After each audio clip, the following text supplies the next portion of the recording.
Hello, everybody, and welcome to today's Black Hills Information Security webcast. My name is Jason Blanchard. I'm the Content Community Director here at Black Hills Information Security. If you ever need a red team, pen test, threat hunt, active SOC, anti-SOC, you know where to find us. We are here to help you improve your security. And especially, Michael's going to do that today. So Michael gets he's in our continuous pen testing team. Essentially, you get to think about just hacking people all day long. Like, you're the friendly APT. You get to be a client's APT, come up with the things that you can think of like novel ways to hack organizations. And so today's presentation is like some of the stuff that you get to do, right? Yeah, it is. Yeah. Yeah, this actually all this information today is coming straight off of the anti-SOC continuous pen testing team. Awesome. And this is like the thing that brings you joy, right? I mean, it's a thing that brings me joy. All right, so if you don't know how webcasts start or happen here at Black Hills, we normally ask the people on the team, hey, would you like to share your knowledge? And they say, like, on what? And I'm like, what excites you? What makes you happy? What brings you joy? And so this is a topic that at the time brought Michael joy, and so he's going to share it with you today. And so if you have any questions whatsoever, feel free to ask them in Zoom. If you have comments, questions, or anything else that you can also share it in Discord, and your fellow attendee may be able to answer your question before Michael ever gets a chance to get to it. And with that, I'm heading backstage. It's all yours, Mike. All right. Sounds good. Thanks, Jason. All right, everybody. Welcome to today's webcast, Adversary-in-the-Middle, Post-Exploitation.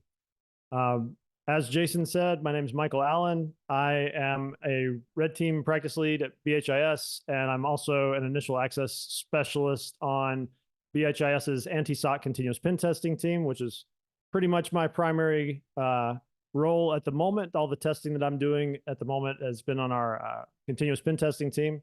And on that team, I am responsible for coming up with attacks and launching attacks that get us initial access into a variety of well-defended customer environments. So because of that specialty and that special focus, I also teach a class that is Red Team Initial Access that I teach live at any conference where they'll let me teach it, and also through Anti-Siphon on demand. So I've got links in the slides there. A couple of live instances that are coming up are in Denver in February of next year at Wild West Hack and Fest Mile High, and at KernelCon in Omaha in April of next year.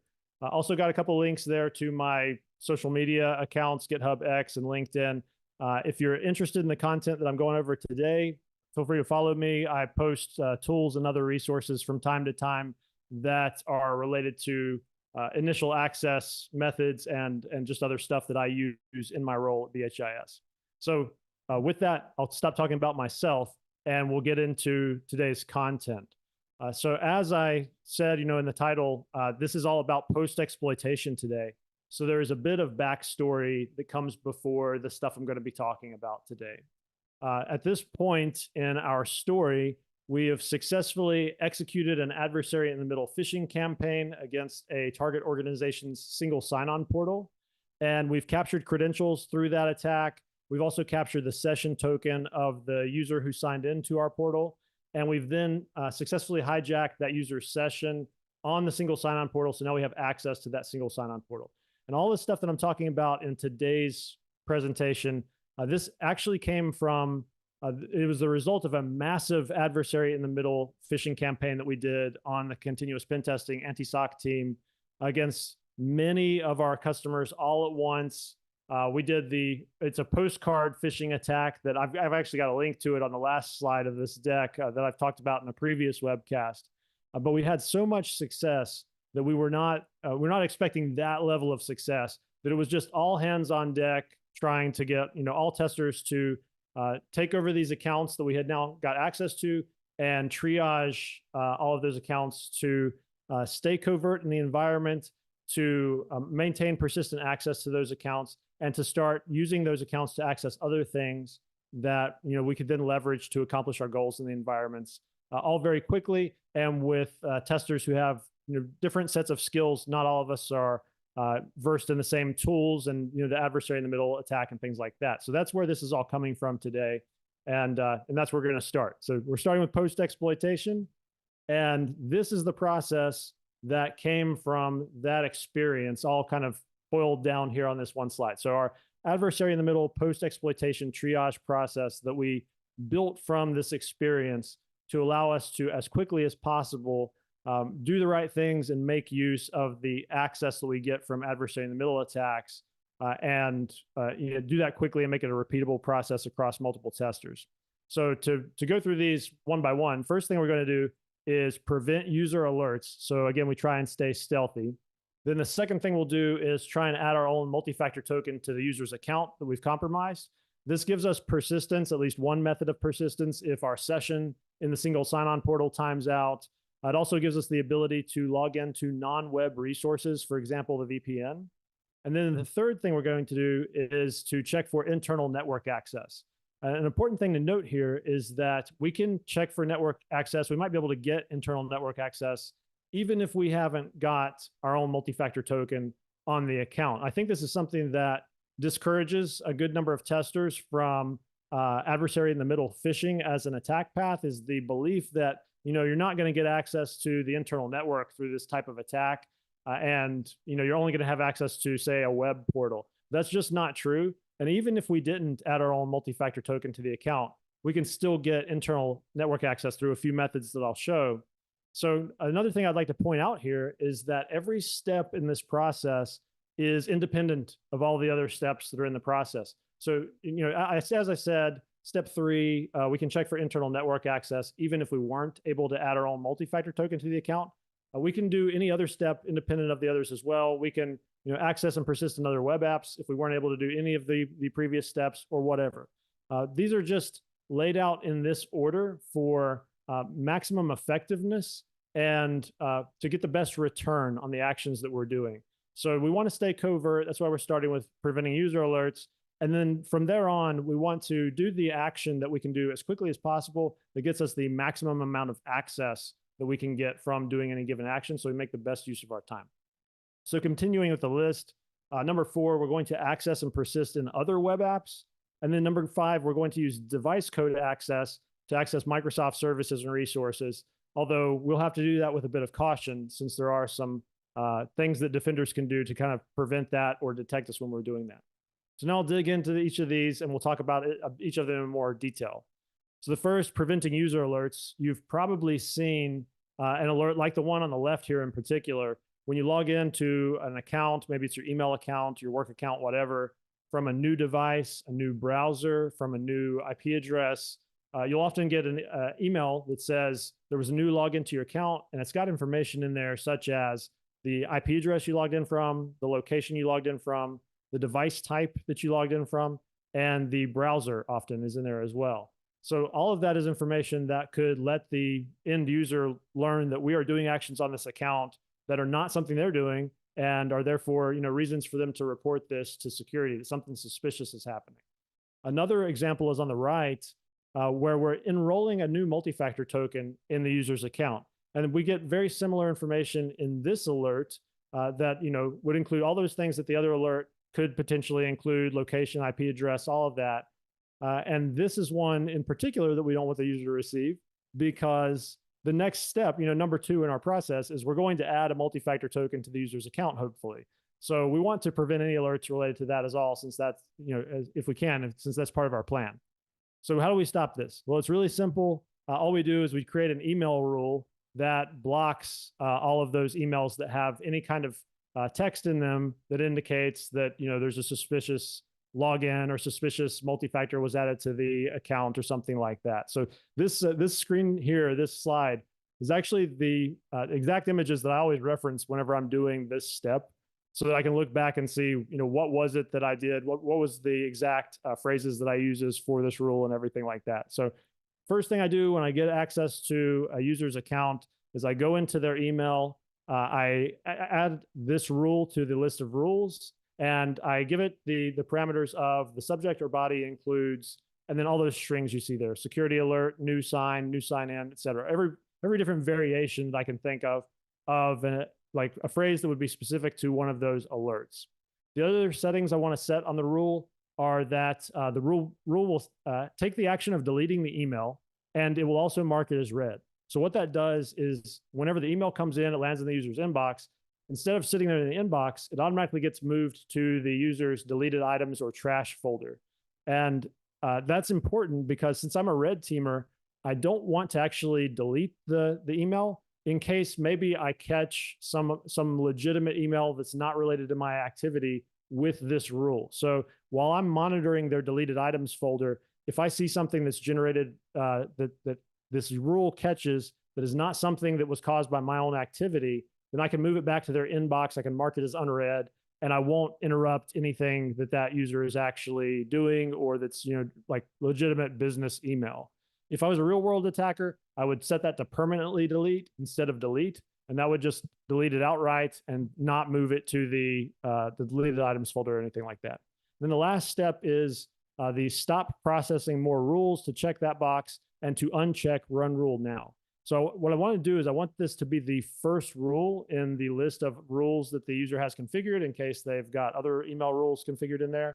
And it being the first rule in that list, if it matches one of these strings in the email, I don't want any other rules to run on that email and then possibly undo something that my rule did. So I stop processing more rules and I uncheck run rule now so that it doesn't have any effect on emails that are already in their inbox or in some other folder in their mail.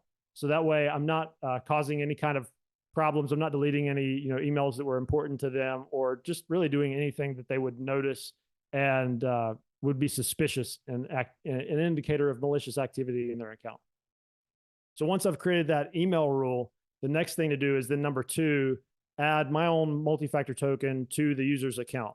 And a really interesting thing that we learned from doing post-exploitation on so many different accounts and environments was that by default, Microsoft 365, Okta, and other single sign-on portals do not require you to re-authenticate once you're logged into the user's account with an existing multi-factor token to add a second multi-factor token to the account. So if I click on one of these buttons that I've got noted here in red, and I try and add a multi-factor token to the user's account, I do not get by default a prompt that says, okay, put in your username, put in your password, and then authenticate with multi-factor token before I add the multi-factor token to the account. I can just add a multi-factor token to the account. So this is actually a huge vulnerability that exists in the default settings in many single sign-on portals. And if we find this configuration to be the case whenever we're doing post-exploitation in a customer's environment, we call this out as a finding because we are able to add our own multi-factor token, and that gives us persistence and the ability to do other things. And that is also a setting that can be changed. So we have encountered customer environments where they have already, before we even get in, they have configured their single sign-on portal to require that re-authentication with the multi-factor token before the multi-factor token, a new multi-factor token is added to the account. So that's something really important to note and something that you can abuse right away by default in most portals. We do need to adhere to some OPSEC, some operational security when we're doing that though, to make sure we don't alert the user or do anything else that's going to get us caught. So the first OPSEC tip here is do not remove or reset any existing multi-factor tokens, because if I remove or reset any existing tokens, then the next thing that's going to happen is that user is going to call the help desk because they're going to try and log in with their own account. It's not going to work, and they're going to call the help desk and say my multi-factor token is not working. Best case scenario, the help desk is going to remove an existing multi-factor token, our multi-factor token, and then they're going to add back the user's new multi-factor token that they enroll for them. Worst case scenario, they're going to escalate this weird occurrence to security, and now it's going to be obvious that an attack is taking place. They're going to investigate. They might revoke whatever other access we've managed to get, other things like that. So we don't want to remove or reset any existing tokens if we can help it. Number 2 is use either the Google Authenticator or TOTP. Those are the same thing, but TOTP is kind of the generic term, time-based one-time password. Use the Google Authenticator or TOTP MFA token if that option is available to you.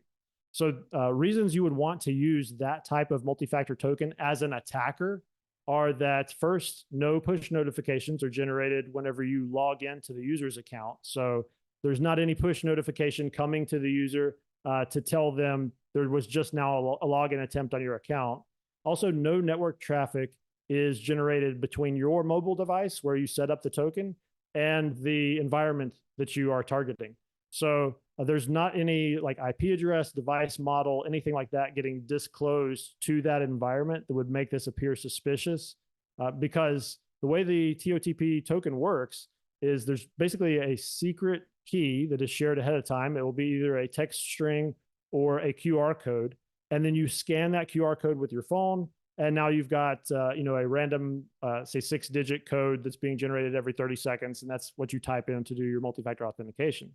And the other nice thing about that is, since it's just a QR code, you can easily share it between multiple testers. So if one of you gets hit by a bus or something else and is not available to test that day, other members of the team can continue on without you if you've gone ahead and shared that multi-factor token with everybody on the team. And then the number 3 OPSEC tip here is for all other token types. If you can't do the TOTP type, then connect your phone to a geolocated VPN or some other geolocated IP address that's located in the region where the user would legitimately log in from before adding the multi-factor token to your phone. Because if the user gets a notification, such as a push notification or something else that tells them a new device was added, that's going to be super suspicious to see, on the other side of the country, a new multi-factor token was added to their account. Also, it could potentially trigger an impossible travel alert where the user has just logged in from, Washington State, and now you as the attacker are logging in from Florida, and that's impossible for them to travel that distance in 5 seconds. So that's an alert that can immediately get you caught, immediately get the account disabled, that kind of thing, get you kicked out of the environment. The other tip for all other token types is to avoid using push notifications if at all possible. Most situations, the push notifications push to all the devices on the account. So every time you go to log in and you get a push notification to do the multi-factor authentication, the victim will also receive the same push notification, and that could alert them that something fishy is going on. It will especially alert them that something fishy is going on if they get many push notifications. So if you do have to send push notifications, minimize the number of sign-ins that you're doing, log into some high value resource such as the VPN or whatever, and operate from that for as long as you possibly can until you sign into something else again, so that you minimize the number of push notifications that they're getting. And then the last OPSEC tip for you here when adding a multi-factor token is make sure you set the user's default MFA method back to its original value after you add your MFA token. So this is an example in the screenshot of doing this in Microsoft 365, where the user originally had the Microsoft Authenticator token down at the bottom. I added the Authenticator app, which is that TOTP Google Authenticator app. And after doing so, I want to click on this set default sign-in method link at the top and set that default sign-in method back to the Microsoft Authenticator. So that way, the next time the user comes and logs into their account, they are seeing something they are familiar with, and they're not seeing something that they don't know how to operate, that they're going to have to click something else to get back to their usual token type, that kind of thing. Because if they get interrupted in their usual process and they don't know how to continue, that's likely to result in a call to the help desk and either some kind of help desk action that removes our multi-factor token, or potentially an investigation. All right, so what do we do if we can't add a multi-factor token? This does happen. As I mentioned, some of our customers, when we logged in, had configured a more hardened configuration in their in their single sign-on portal, and some of them had also configured it so users couldn't add an additional multi-factor token. So the first thing that I do if I can't add a multi-factor token, if I get into a situation like the screenshot you see on the right, where I see a list of the user's tokens, but I don't have a button to add a new token to their account, the first thing I'm going to do is just browse through every page that is available to me that looks like it might be useful, like the user profile, the settings, the security info, all that stuff, and see if there's somewhere else that a multi-factor token can be added to the account. Then I'll go on to check internal documentation that I might find on SharePoint, ServiceNow, or in the user's email, and see if there's any instructions in there. Maybe they have some other additional web application or something else that's used to manage their MFA tokens that I don't know about that I might be able to gain access to. And then the last thing to try here in the regular process would be to try the default MFA enrollment URLs if you know them. So I've got the Okta enrollment URL there as an example. But if you know the URL, maybe it's just been disabled in the web interface, and maybe you can browse to it directly, depending on the configuration that you're up against. So if you know the URL, you can try going to it directly, and maybe that'll work. But if none of that works, a really interesting thing that happened in one customer environment was there was a chatbot who was very friendly and helpful that I was able to interact with to get a multi-factor token added to the user's account. So that's what you see in this screenshot here is my conversation with that chatbot in Teams. That previous screenshot on the last slide was actually the same user account where I couldn't add any multi-factor tokens to the account. When I got into Teams, I saw they had Service Bot that I could talk to and ask questions about, IT things in the environment. So I said, can I add an additional multi-factor token to my account whenever I'm interacting with Service Bot here? And Service Bot comes back and says, would you like me to reset your Okta MFA? And I get 3 options there. Yes, reset MFA, no, and file ticket. Well, I don't want to file a ticket because to me, that sounds like that's going to involve another human. Someone's going to review this. It's probably not going to end well for me. So I went ahead and did yes, reset MFA. And Service Bot says, got it, working on it. And then comes back in the last message down at the bottom and says, click this link to set up your new multi-factor authentication. I did not have a link prior to that. I didn't have a button in the interface or anything where I could go and add a multi-factor token to the account. But Service Bot had access to do that for me and to generate this link. And after Service Bot generated the link, I clicked the link and was able to add the multi-factor token to the account, no problem. But you might be wondering, you might be thinking like, didn't you just say we should not reset multi-factor tokens ever? That's the #1 rule. And doesn't it say right here in the small text, clicking reset MFA will reset all your configured factors, e.g. SMS, call, push, etc. Yes, that is all true, but there is one exception whenever I think it's okay to reset the user's multi-factor token, and that is if they are out of the office. So in this particular instance, I got really lucky. When I logged into the user's email, I got a little pop-up that said their automatic replies were turned on. So I went and checked the automatic replies and to see what the message said. And that's the message you see in the lower left screenshot there, where it says, I'm out of the office with limited access to email. And this was on a Thursday. I didn't know, anything else about this user at that time. So I went and checked their calendar and did not see any kind of, time blocked off or anything like that telling me, oh, they're going to be out of the office for the next week or anything. But then looking at their inbox and at their Teams messages, I saw that they had a long list of emails and Teams messages that had not been interacted with. This was really funny because they had logged into our Adversary-in-the-Middle phishing portal on this day. Even though they were out of the office, they took the time to do that and make sure they got our $50 Amazon gift card that we sent them for logging in. But they weren't logging in and checking their email or anything like that. So since this was on a Thursday, I thought, well, probably if they're out of the office today, there's a good chance they're going to be out of the office tomorrow. And I think we'll have access until Monday. So I think between now and Monday, we can probably leverage the access that we'll get to set up other persistence, to move to other resources in the environment. And we're not going to be interfering with anything that the user is doing today because they're out of the office today.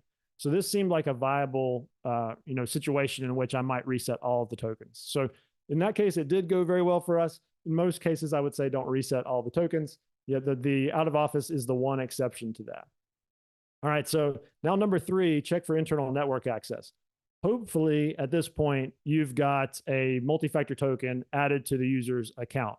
So if you've got multi-factor on the account that you control, now you can log in anywhere you want. So we got the username, we got the password, both of those from our Adversary-in-the-Middle phishing attack. And now we've got multi-factor, so that's all you need. But what if you did not successfully get multi-factor added to the account and you don't control a token at this point? Well, it turns out that you can use web-based remote and virtual desktop access to get on the internal network through your web browser just by having access to the single sign-on portal session like we have with Adversary-in-the-Middle phishing. So on this slide, I've got exactly the exact links that I click on every one of these after I gain access to a user's account. So that way I can see, do I have access to any of these services that give access to remote desktop sessions on, say, virtual machines or internal servers and workstations. So I'll go through a few details about each of these very quickly. But those links there are exactly the links that I recommend checking for most of this stuff. The Citrix VDI and the VMware Horizon, that VDI type of generic VDI access, that you might have to do a little bit of digging for, say through SharePoint or through other documentation to figure out, where that's located. But otherwise, all the others are just, links you can follow straight to get there. Okay, so this is the generic VDI type example, in this case, VMware Horizon. And what I want to call out on this slide is in the left screenshot, when I get access to this account, I've authenticated through single sign-on. I get the option to either launch the native client or to use the HTML access on the right. And I choose that HTML access because if I launch the native client, I'm going to have to sign in to an application that's running on my computer, which means I'll be doing username, password, multi-factor authentication. If I didn't get that MFA token added to the account, I can't do that. But because the VDI web application is using single sign-on for authentication, I can click on HTML access and be logged right into the web interface. And from the web interface, then I can either get access to desktop instances, that's the top section there, or to individual applications that have been shared through VDI at the bottom. If I get the desktop access at the top, obviously at that point I've got full interactive desktop access. If I get access to one of those applications at the bottom, I can just do a really simple shell escape to break out of the application and then get full desktop access to that workstation or server. So this is, at that point I'm on the internal network. This works great for abusing that single sign-on access. Similar for Microsoft 365 and Microsoft Virtual Desktop. If you are signed into a Microsoft account for a user and you visit windows365.microsoft.com, you'll see a page like the one in the top left here that lists your cloud PCs available to that user, or you'll get a message that says the user doesn't have any cloud PCs. If you see those cloud PCs, once again, you want to click open in browser, so that way you open the desktop session in the browser.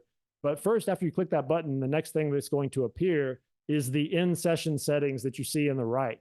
So in those in-session settings, I like to always uncheck printer, microphone, camera, and location because I don't want to share my location or my camera with the computer that I am hacking right now.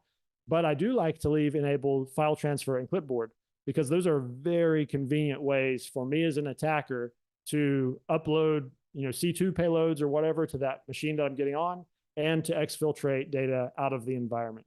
A very similar situation for Microsoft Virtual Desktop that you see in the screenshot at the bottom. These are some examples of desktop apps that you would see deployed through the Microsoft 365 apps page. And every one of those, again, is an app that you can easily think of some shell escapes for every one of those applications, especially say Explorer and Notepad++, that would break you out into the full desktop environment for whatever machine those are running on. And then you can do whatever you want for your next actions after that. All right, so now we've got hopefully internal network access, but whether we do or not, the next step to do is to access and persist in other web apps.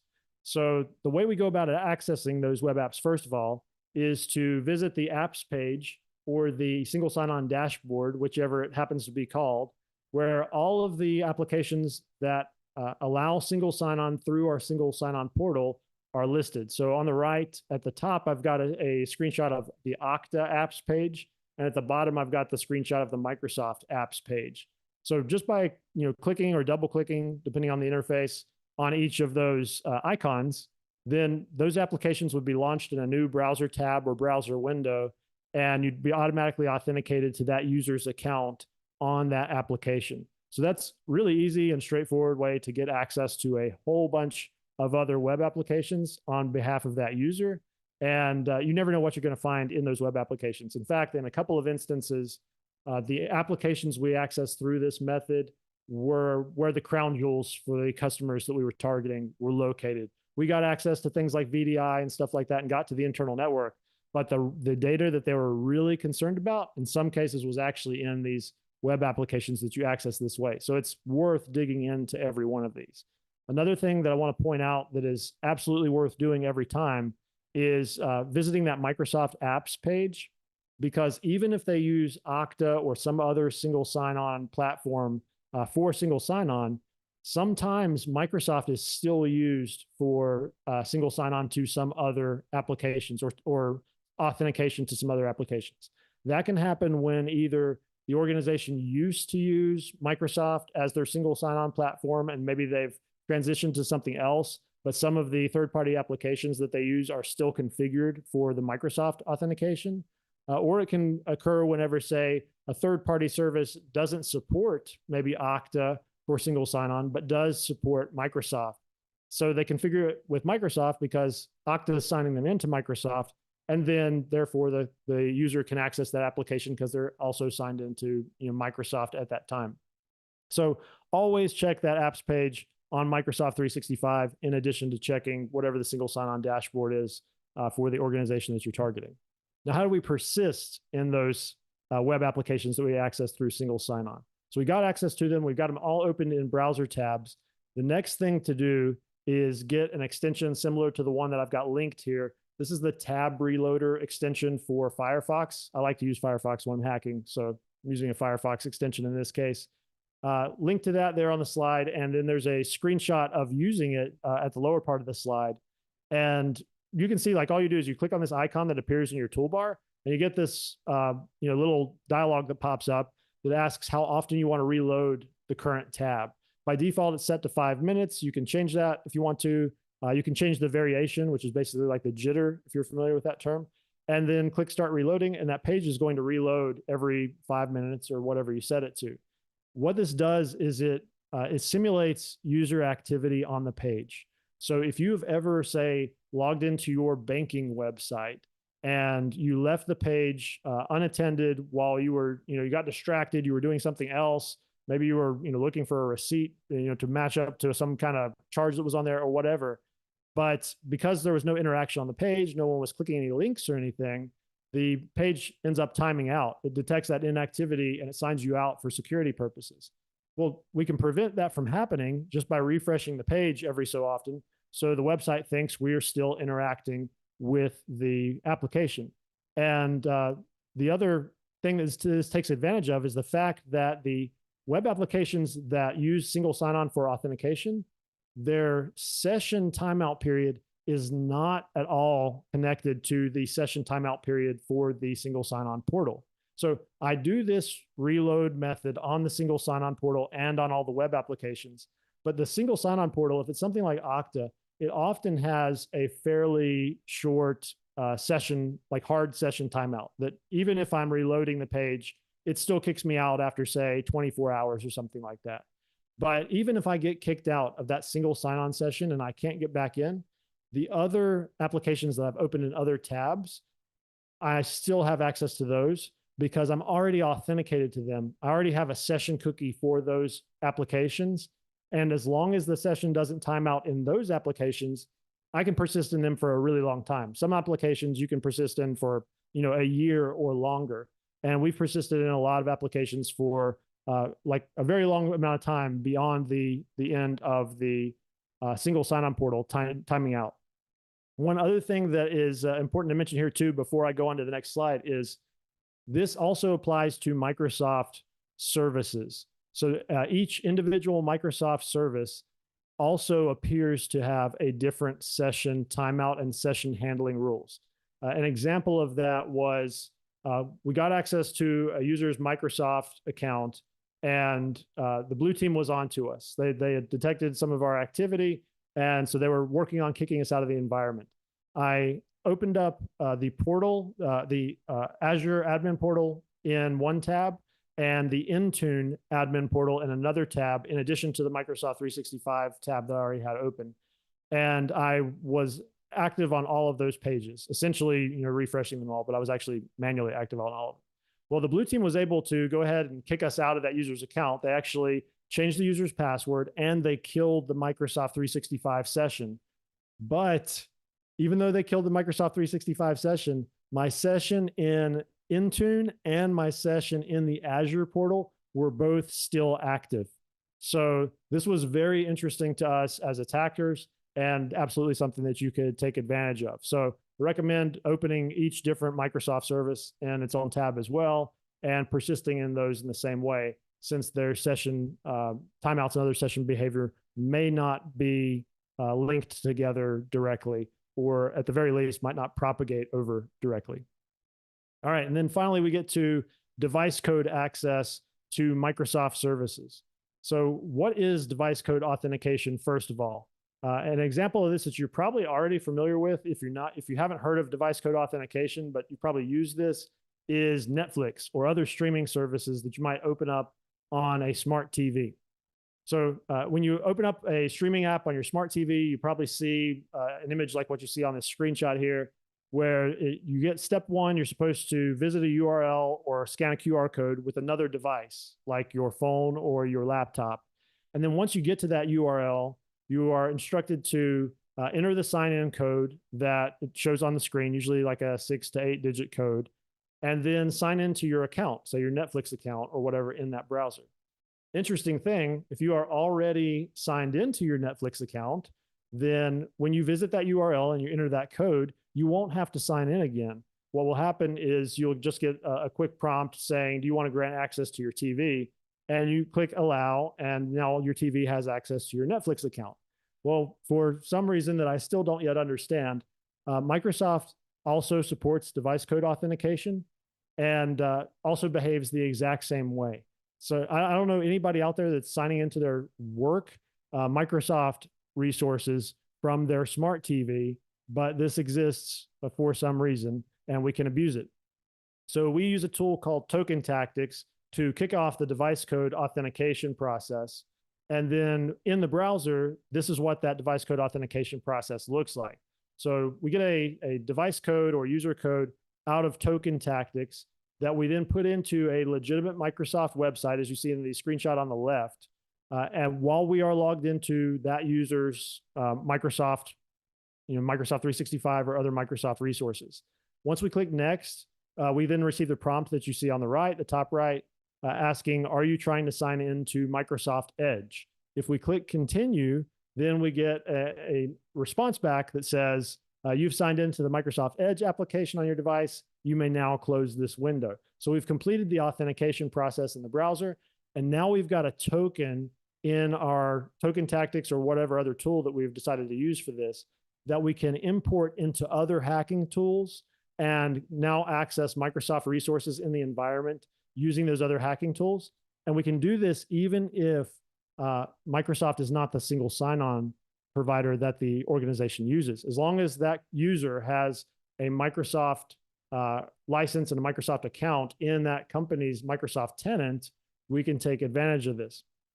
So on this slide, I've got a list of our go-to tools for doing this type of attack and a few little notes here and there about each. Unfortunately, I can't go into the entire process of doing device code authentication and post-exploitation in depth, just because this is limited time frame for this webcast today. But I've got each of the ones that we go to immediately called out right here. So first is Token Tactics, again, to initiate that device code authentication and get the initial token, and then also to refresh the token that we get to the other token types that are needed by other tools, because every tool that we use is frequently going to use a different token type than other tools. Then the next tool that we want to run with that token is Road Recon. I've got a link to that there, and you can see the Road Tools logo up in the top right. So Road Recon pulls all kinds of information about the Azure environment of that Microsoft tenant, all the users, groups, all sorts of stuff. And what we found is that it gets us a lot of details about the users and other things in the environment that are not either included in the output of some other tools or not easily accessible in the output of other tools. And that information has been very useful to us in things like social engineering attacks that occur later, where we might get, say, for example, the employee's ID badge numbers in some of that Road Recon output. So that's the first thing we run. It gets a bunch of information for us very quickly. And then the next tool that we go to is Graph Runner. And Graph Runner is basically a big suite of tools, all kinds of things that you can do through the Microsoft Graph API once you've got token access to an account. I've got a few of my favorites listed here, like adding a guest user, accessing email, accessing Teams, stuff like that. but my absolute favorite in Graph Runner is the Snaffler-like functionality that I've got linked on that slide. And what it is, basically, if you follow that link and you find Snaffler-like functionality on the page that it's linking to on the Graph Runner wiki, there's a code block there. And if you copy and paste that code block into your Graph Runner session that you've got running in PowerShell, it will execute a series of commands that give you output like what you're seeing on the right in the screenshot on the right side of the slide, where it searches through all the resources that are available to that user through SharePoint, through OneDrive, and checks them for patterns in either the file name, the extension, or the contents of the file that indicate that the file contains something that we as attackers are interested in, such as AWS keys, private keys, disk images. That was one that I found recently, actually. It actually came from the same project that you're seeing the screenshot where it says image deployment on there. That was OVA files and VMDK files that I downloaded, and some of those had credentials in them.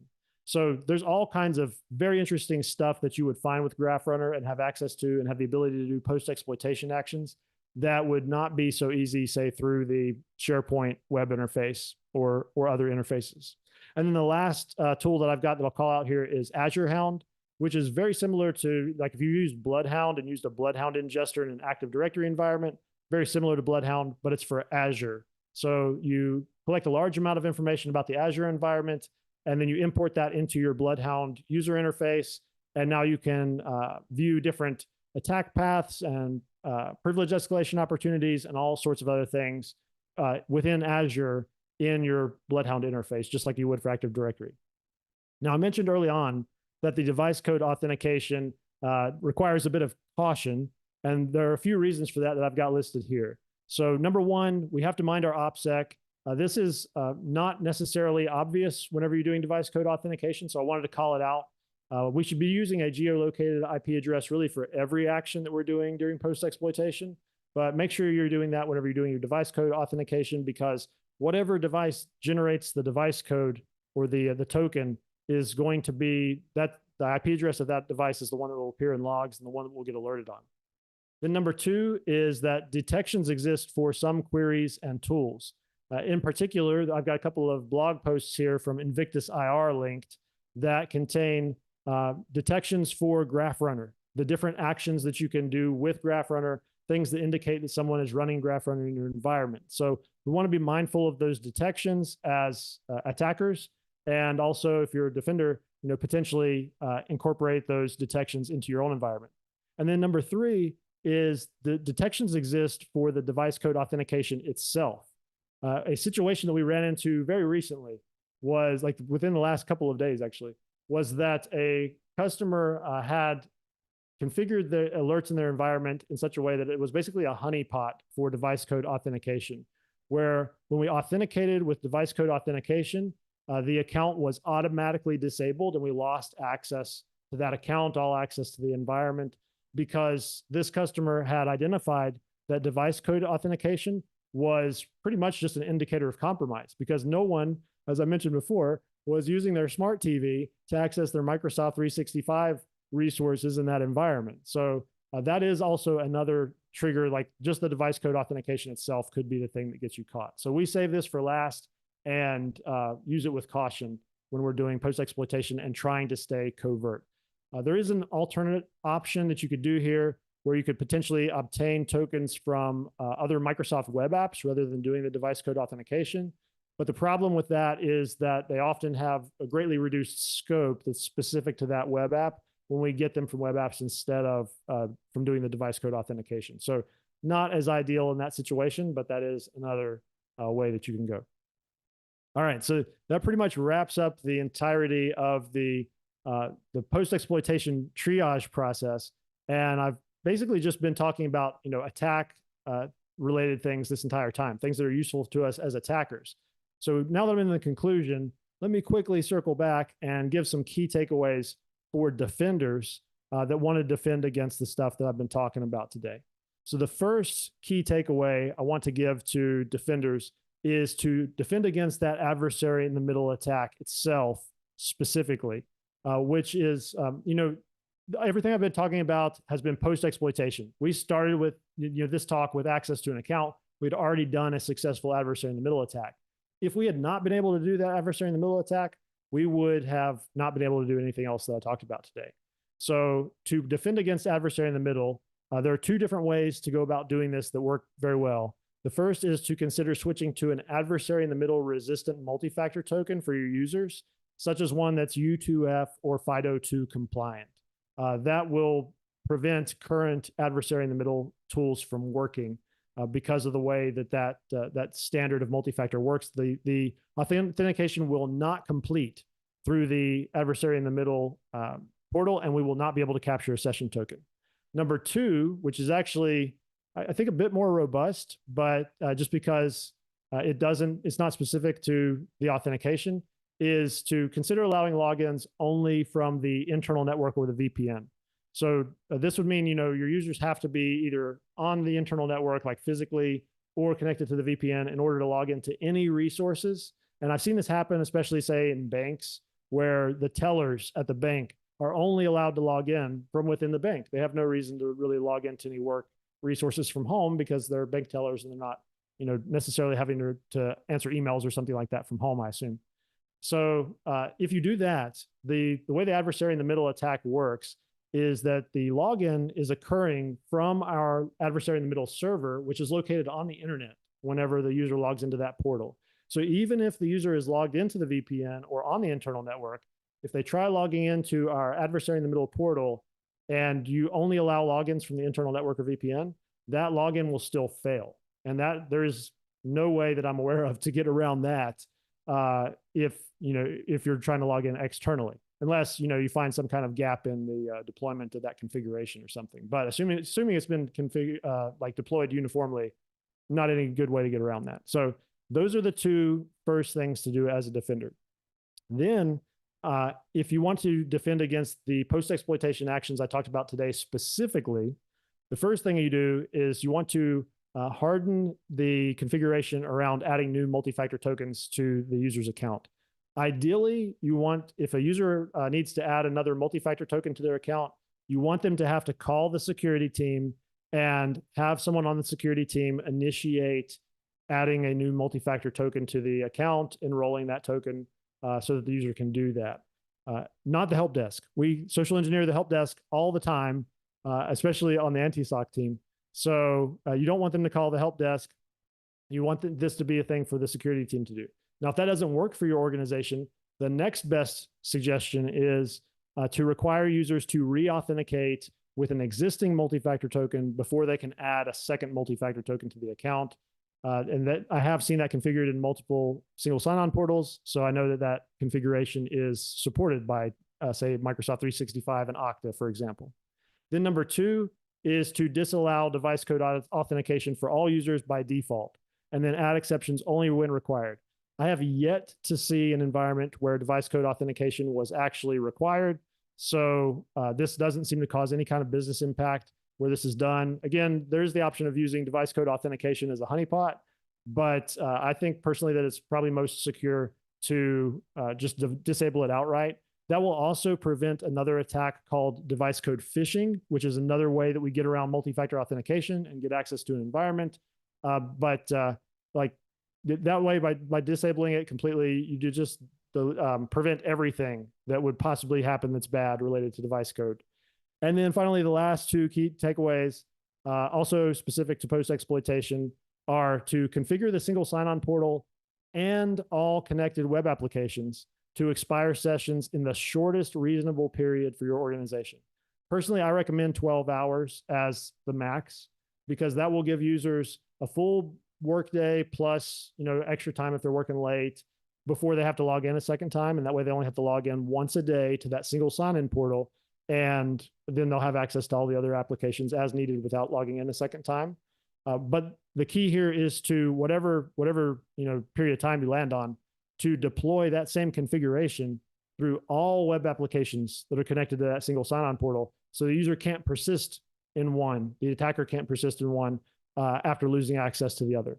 And then number four, consider restricting remote network access to software clients only and disallowing access from the web browser. That means for your VDI, for your Microsoft 365, anything like that, if you have the ability to lock down access from the web browser, do so, because when we have to log in from a software client instead of accessing the application from the web browser, we have to start a new authentication. We have to log in with that multi-factor token again.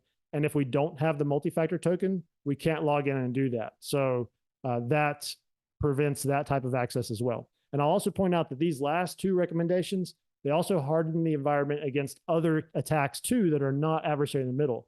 So an example being session tokens being stolen with info stealer malware. Somebody logs in to their work resources from a personal computer at home, and now that personal computer at home has a session token stored in the browser in the cookie that has access to the environment. That person's child downloads some game or something off the internet. That game has malware in it.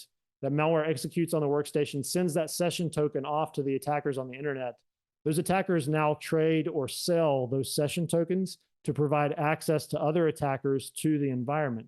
But if the session token expires before they have the opportunity to use it, now those attackers cannot access the environment, even though they captured the session token, because the session token is no longer valid. So, and same goes for the software clients. The session token would be no good to a software client, only to a web browser. So yeah, definitely recommend those two key takeaways as well. With that, I will stop here and quit yapping. Again, if you want to learn more, I've got a link to my class there that you can take live or online. I've also got a link to the talk that I did in March of this year, Greetings from the Red Team, that is specifically about the postcard phishing attack that we did that led to all the massive success that got us access through Adversary in the Middle that I've been explaining today. So if you're interested in seeing how we got the initial access, that's a good webcast to refer to at the moment. But with that, thanks everybody. And yeah, I'll hand it back over to Jason. Michael, thank you so much for sharing your knowledge. I as I'm listening to you, I can I got a chance to talk with you recently about our Hackett program, and you're like, well, couldn't people do this or this or this or this? Like, it always feels like your brain is like, how can I get around the rule that you've created? And so I love listening to you, because I don't know about any blue teamers here, but you're like, oh, damn it. Yeah, that's absolutely how my brain works. I'm always thinking, how can I get around whatever rule it is? Yeah.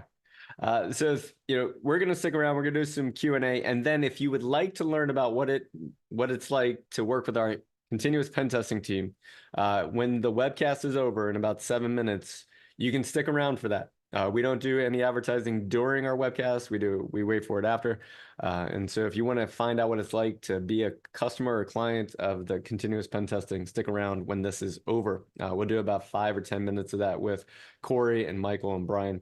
All right, so we have a bunch of questions here. So a lot of times people already get their questions answered while you're talking. So I just want to give people a chance. Like, if you didn't get your question answered, please ask it again, either in Zoom or in Discord. But here's one. How can you harden it where you added another MFA while on their session requiring MFA authentication again? Like, how can you harden it where you added another MFA while you were on their MFA session? Does that make sense? Remember, because you were on there and then you added another MFA, but you didn't have to re-MFA? Yeah, so I think what they're asking is, how would you prevent that, right? Prevent adding that second MFA. Yeah. That configuration is going to be different for every different single sign-on portal or multi-factor management portal, depending on what the case is. So I don't honestly have the admin experience on that. I'm actually kind of like Jason was alluding to, talking about my mindset. I'm pretty much 100% attack focused and not really knowing as much as I probably should about the admin side. A lot of this that I'm talking about today is coming from experience, just doing the attacks. So I know that the configuration exists in there somewhere to require additional, a second authentication before adding a multi-factor, because I've seen it. I've been stopped by that, but I don't know, specifically where in the Okta admin portal or where in the Microsoft admin portal those settings are. Does U2F, I wish I knew what that meant. U2F or FIDO2 MFA require hardware keys? I don't believe that hardware keys are required. I think you can use pass keys as long as they are compliant with those standards. And it looks like, Corey, you got any extra information on that you want to jump in with? So it doesn't, I mean, it's like, does it require hardware? Yes, but the hardware could be a laptop. Yeah. You could have basically like a, hardware version of a laptop instead of a key. So you basically have a soft token, right? Yeah, basically. Yeah. Yeah, you can have a soft token for FIDO2 compliant. And there's also a difference between like universal two-factor and FIDO2. FIDO2 is the broader standard that means like passkeys and also MFA, but U2F is specifically universal second factor is what that means. And it basically is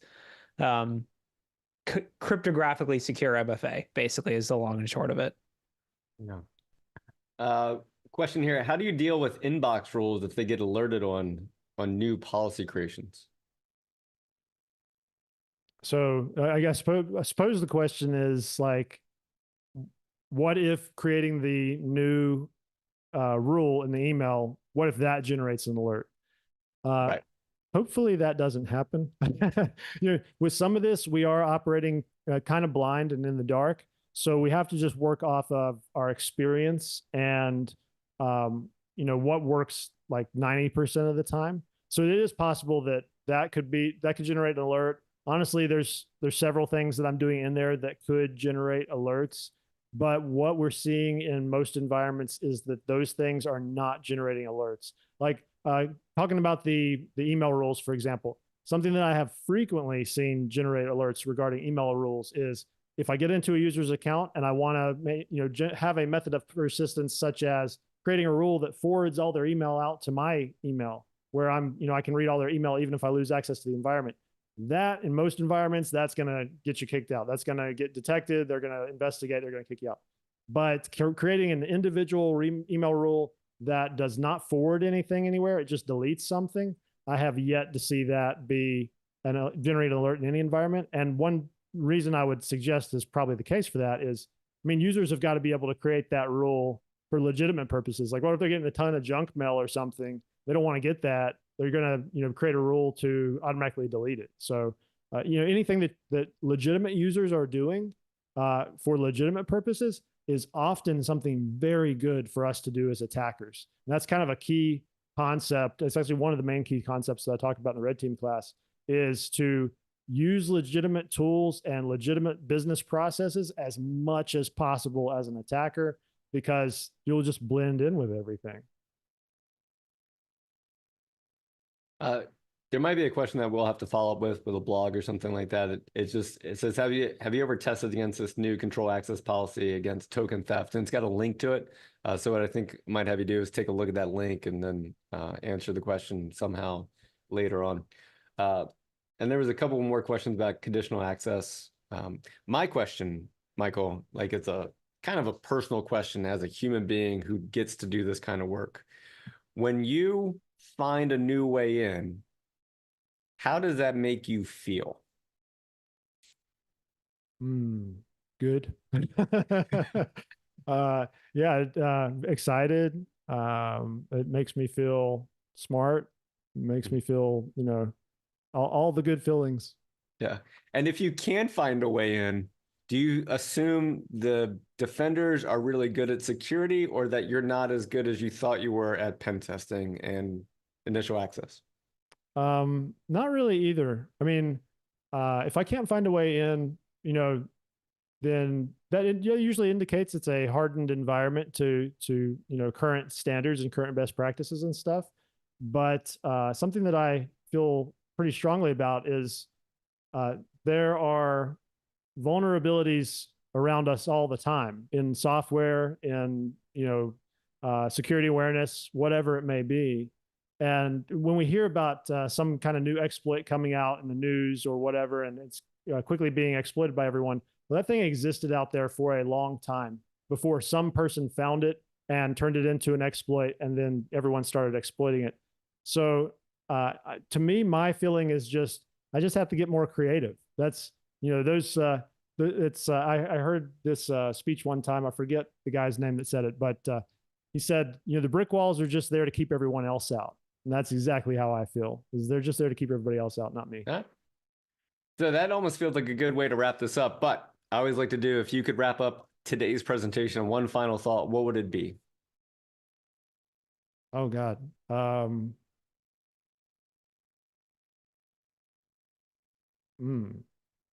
get caught, I guess. Okay, perfect.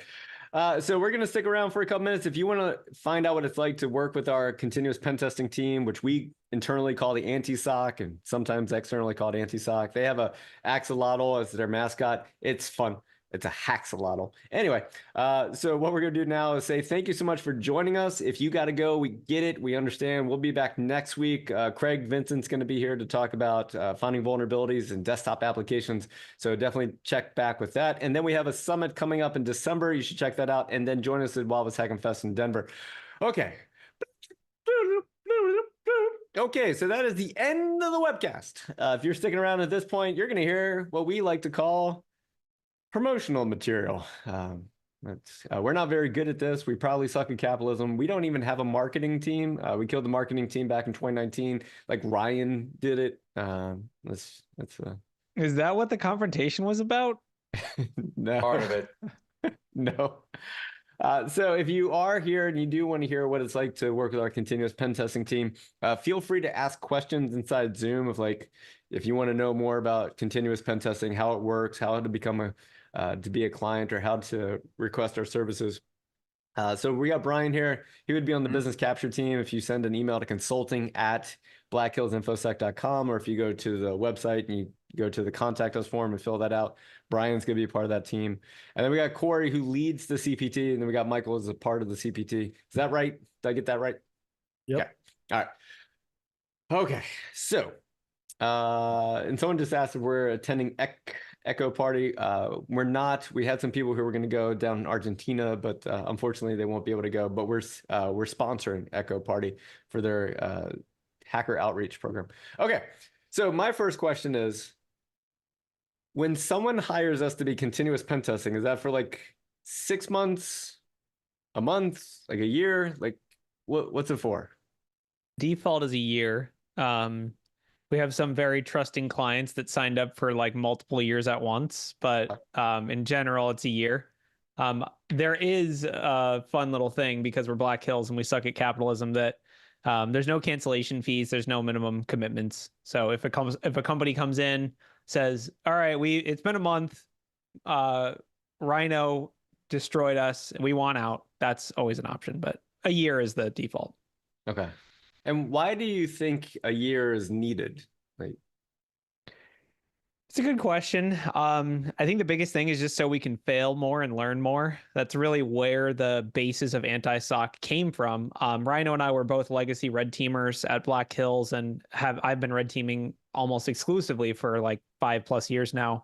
And when you do a red team, at the end of it, whether it's a month, 2 months, or longer, you're always like, I wish I had more time because I messed up that fish, but I know now what I messed up and I could do it again and do it right. And so that's a big factor, is like just the ability for us to fail more and learn more.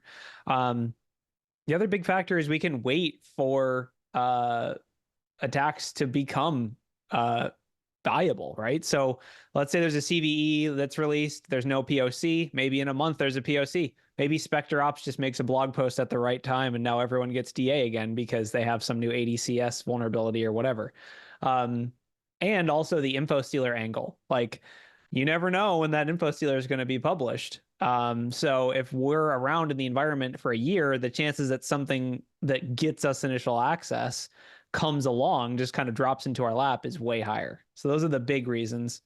It also gives our customers more time to fix things, or try things multiple times. Like, we've had some funny scenarios with customers where we found something, they fixed it, then a month later it came back and they're like, dang it came back, are you serious? So we had to report it again and fix it again, and hopefully the fix will take this time, but if not, we're going to report it again. So yeah. And how's the reporting work? Are you continuously writing pen test reports then? Basically, that's kind of like the simplest way to look at it, but it's all ticket based. So a ticket could be a full-blown pen test report that has way too much information about, what PowerShell settings and themes Michael Allen uses.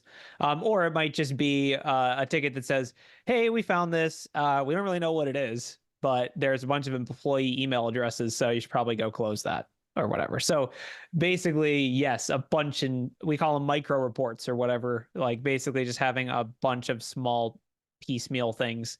It makes it easier to digest for our clients to be like, okay, this is a series of tickets, right? Instead of like a 300-page report. This is a small thing we can fix quickly. This is a long thing that's going to take us a long time to fix. So they can kind of like piecemeal it a little bit more. Yeah.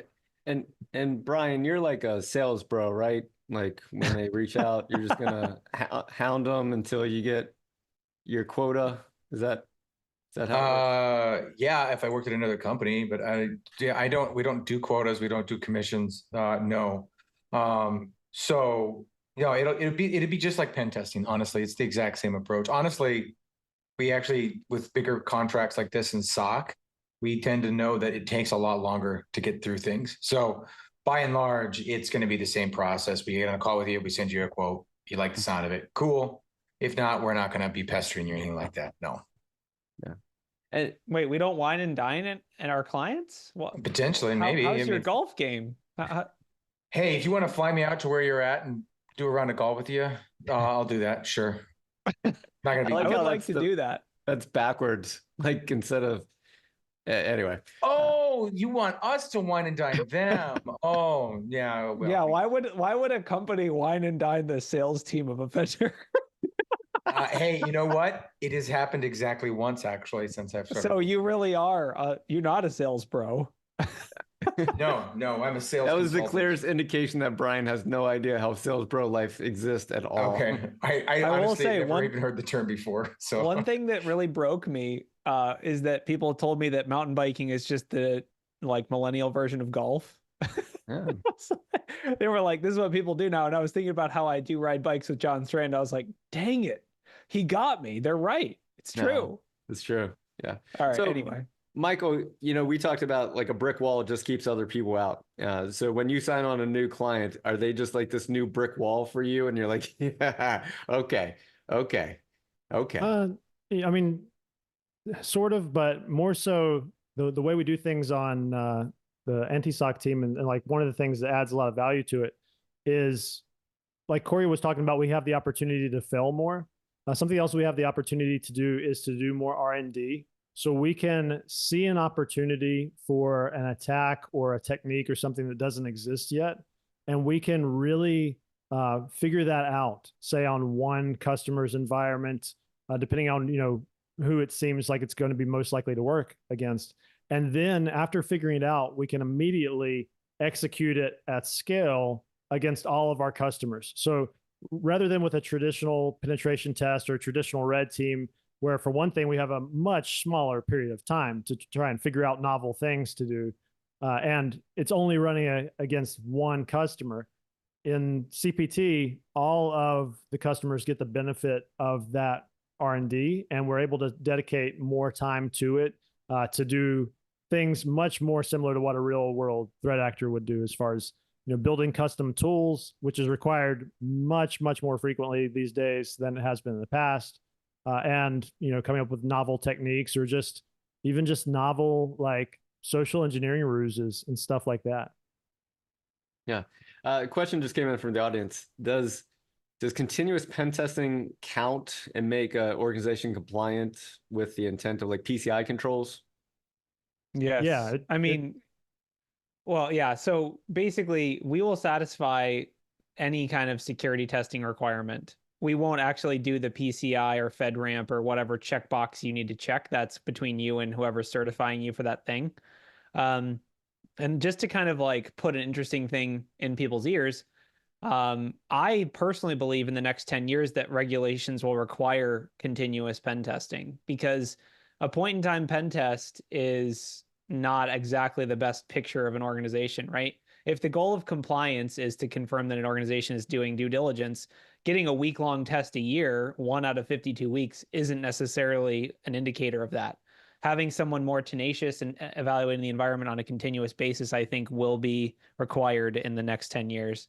It actually has already been required for large financial organizations in Europe. There is a requirement that it's not just a point-in-time pen test, that it's a continuous subscription. So that's just my personal take. Obviously, I'm a little biased because that's my whole entire business unit, but I do think like over time, I could see regulations shifting to require like more than just one pen test a year, 1 week a year. Yeah. But who knows? So you got like Brian. So people reach out to consulting@blackhillsinfosec.com to get this whole thing started. They talk to Brian or Tom or Logan. You guys aren't on commissions. You're not here to make quotas. Like you want to make sure that this actually makes sense. Goes through the long process, and then what's the onboarding look like? Oh man, I'll let Corey talk about the onboarding stuff. Mm-hmm. That's pretty. I mean, yeah. So basically, the first quarter of testing, once a client signs up, first we set up rules of engagement, what we're allowed to do, what we're not allowed to do, and that depends on the company. We also set up goals and like, what is your objective? Like, I ask every customer in a year, why would you renew or why wouldn't you renew? Like, what would be the reason why you'd keep this subscription or why you would cancel it? So we get individualized goals for each customer, which does vary depending on what the industry is or the vertical or whatever. But yeah, the first quarter of testing, we call it baselining. It's basically external attack surface enumeration, scanning for any low-hanging fruit, and then some basic social engineering attacks to try to gain initial access. After that first quarter, that's when we'll start offering our customers like campaigns, like, hey, do you want to do this campaign? Do you want to do that campaign? So it kind of like it ramps up. And then probably after about half a year, maybe 3/4 of a year, we would get into like assumed compromise stuff. So like having them, if we haven't gained access, having a customer deploy access for us or seed access in some way, whether it's, a valid account, a consultant, whatever it is. And then it kind of closes out after a year of like, hopefully at the end, we would maybe do some purple teaming or something and have a little bit of collaboration. Like, hey, we built these DTECs. Let's make sure they work, like that kind of stuff. So, well, and for me, a lot of that goes back to like, why a year? And it's like the story I like to tell people is I was reading this article when the MGM hack came out, and I stopped reading it after this one line. It was like a 10-minute phone call toppled a multi-billion-dollar organization. It's like, that's so disingenuous. That's not what happened. There was hours of phone calls and hours of reverse engineering the call tree and their answers and all these different things. There was so much time that got put into that. And then it was a 10-minute phone call. And kind of the same philosophy can be applied towards like the CPT as well. Like, right, are we going to be able to get to domain admin, like own the whole environment in like 2 weeks? God, I hope not. But I doubt that's going to happen, right? Yeah. But those are probably not the types of customers that would want a CPT, right? The ones that don't have any kind of testing, don't have any experience with security, anything like that. So, but that's one reason why it's like a year, and there's a good cyclical nature to it. Right. Totally. I know you have someone on the team. I'm not going to call them out specifically, but you can if you want to, who is just absolutely a beast at social engineering calls. So is that a part of the whole continuous pen testing, social engineering and initial access and like all the things? So tell me about the social engineering part. Sure. I mean, you're talking about Alice, who recently gave an awesome talk at Wild West Hackin' Fest, which isn't public yet, but hopefully will be posted at some point. So yeah, I mean, basically with anti-SOC, we're trying to emulate real threats. We're not, I have, this is going to get into like maybe some hot takes, but I like to ask the customers, like, when's the last time a breach originated from a Kali implant in someone's internal network? I don't think that's ever happened to my knowledge. Or when's the last time a breach originated from a Nessus finding? I mean, maybe for the least secure organizations, that's possible, but we know real breaches happen from social engineering. And so a significant portion of it is emulating social engineering attacks. The MGM thing, that has led to Alice destroying help desks for an entire year. And I would say her hit rate has got to be in like the 80% range or something. It's insane. It's way higher than your hit rate for any other technique. So like basically social engineering is just a requirement these days. The other thing, almost every attack is going to require social engineering as a component. It might not be the core part of the attack, but whether, let's say we compromise an account from password guessing, well, they probably have MFA. So now we need to either social engineer the help desk or social engineer the user. because we have to get past MFA. So it's like, if it's out of scope, I think it's really hard to give a realistic perspective on a pen test, social engineering specifically.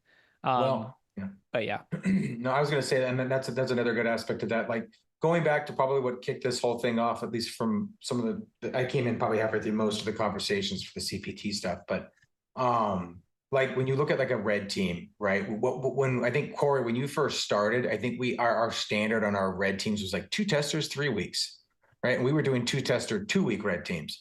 And then we started to come up with these concepts of like, well, let's do accelerators where they'll do this for us and make this, cheat a little bit along the way and get us going. And it's kind of like, and then we'd have people come to us like, well, what if I just don't have you do like any social engineering at all? And you come in and do like a 2-tester, 2-week red team. Would you be able to do that and see if you can get into the technical aspects of things? And it's like, at this point, why even call it a red team? Right. Yeah. You know what I mean? And kind of that same thing goes along with what Corey was just saying, right? We want to make sure it's value, right? Like if you're gonna do that kind of like really short red team, I would just say do an assumed compromise, right? Exactly. Like it's much more valuable. If you're gonna do a super, super long red team, I would say why not make it a year, right? Like just go anti-SOC, right? So it's like a lot of it is also sometimes when we're trying to be stealthy, you can't really compress stealth into a 3-week red team. Like you just can't, because you can't get into an environment and like hide, because if you hide, you're just wasting the client's time, right? It's hard to do it on a 4-week red team sometimes too. So yeah. I mean, that's another big point of it is like with anti-SOC, we can test like dwell times, like long dwell times. If there's a difference in the kind of severity that we report to our clients. We compromised an account and you remediated it in 3 hours. Okay, maybe there's some gaps there, but that's a pretty good, time to close. If we're in an account for like 3 months, we're going to be reporting all kinds of findings, like where's your DTEX? Why aren't you, like, what's going on? Like, why isn't this happening? So yeah, like that, and that's time that the client, we're not just sitting there being like, man, I wish we could use the C2, but we know we'd get detected, right? Like we're going off and doing other things. So yeah, I mean, it's another kind of benefit of it is that we can actually do realistic dwell times that you would see in the real world. Like obviously ransomware threat actors move really quick, but not every threat actor does, right? We know espionage threat actors really like to exist and learn the environment slowly and live off the land as much as they can. So we can kind of emulate that. So we're doing this because we're getting ready for 2025. And if you're thinking about like potentially having this as a service, well, now's the time to start thinking about it. And so if you want to reach out to us, go to blackhillsinfosec.com, go to our contacts page if you want to learn more. We're not great at like web design stuff. We're not that great at marketing things. What we are good at is content and community and hacking and treating our clients really well. And so if you go to our website and you're like, I've seen better websites. Well, we have the best hackers. Okay. All right. So my last question is, if someone's sitting here listening to all this and they're like, well, am I the kind of organization that's ready for this? Like, who's the kind of organization that's ready for this kind of service? I mean, I would say the biggest thing I would ask our customers is, do you have resources on your cybersecurity team to handle the amount of hacking that we're about to, hand out, basically? Do you have people who can read these reports and react and get involved with us and give us access? Or basically, do you have a security team that can engage with this? If you're a security team of 2 running security for a 10,000 person company, you probably don't have time to interact with us. You probably have bigger fish to fry. But if you're a security team of 10, maybe someone can be interacting with us and that while a real incident's happening. So basically, that's the biggest thing from my perspective, is that the organization who signs up has the resources to actually benefit from the offering, right?